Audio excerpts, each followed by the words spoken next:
Walang palag sa mga otoridad ang isang lalaki na makumpiskahan ito ng hindi lisensyadong baril sa ikanasang search warrant operation sa Capiz.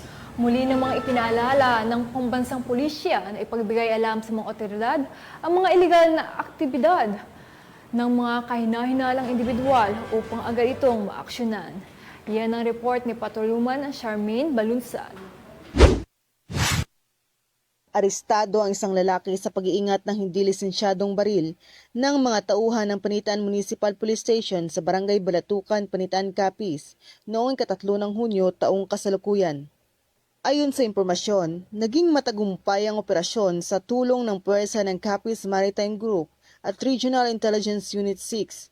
Sa bisa ng search warrant, naaresto ang isang lalaki na residente ng nasabing lugar. Ang nasabing search warrant ay inisyu ni Honorable Esperanza Isabel Poco Diseti, Executive Judge, Regional Trial Court, Branch 19, Rojas City, noong 27 ng Mayo taong kasalukuyan.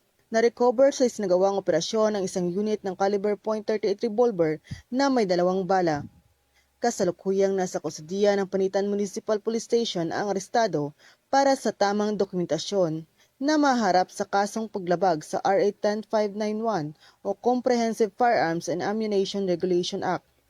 Patuloy ang kapulisan ng Panitan PNP sa pagpapaigting ng kanilang kampanya kontra iligal na baril upang mapanatili ang kaayusan sa kanilang nasasakupan.